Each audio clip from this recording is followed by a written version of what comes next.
Big boss കഴിഞ്ഞു, big boss എന്നുള്ള game കഴിഞ്ഞു എന്ന് മനസ്സിലായിട്ടില്ലെങ്കിൽ എന്ത് ചെയ്യാൻ പറ്റും? അതായത് അതാണ് നമ്മൾ ആദ്യം മനസ്സിലാക്കേണ്ട കാര്യം. അപ്പൊ ഈ പറഞ്ഞ പോലെ ഒരു ബിഗ് ബോസ് ഗെയിം കഴിഞ്ഞിട്ട് പിന്നീട് നമ്മൾ ആ ഗെയിമിനെ പറ്റി പറഞ്ഞ് ബാക്കിയുള്ള കണ്ടസ്റ്റൻസിനെ കുറ്റം പറഞ്ഞുകൊണ്ട് നടക്കേണ്ട ആവശ്യമൊന്നുമില്ല.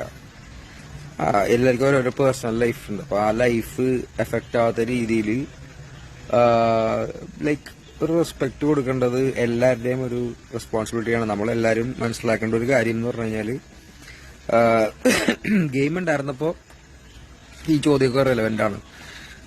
നമ്മൾ ഗെയിമേഴ്സ് ആയിട്ട് ഇരുന്ന് വെച്ചു. പക്ഷെ അത് കഴിഞ്ഞിട്ട് നമ്മൾ അവരവരുടെ ലൈഫായിട്ട് മൂവ് ഓൺ ചെയ്യണം. അല്ലാതെ ഈ പറഞ്ഞ പോലെ ഒരു വേറെ കണ്ടസ്റ്റൻസ് അങ്ങനെ ചെയ്തു ഇത് ചെയ്തു എന്നൊക്കെ പറഞ്ഞിട്ടൊക്കെ കുറ്റം പറഞ്ഞുകൊണ്ടിരുന്നു കഴിഞ്ഞാൽ നമ്മൾ സ്വന്തം വില കളയാൻ എന്നല്ലാതെ വേറെ അതിനകത്ത് ഒരു നേട്ടവും ഇല്ല.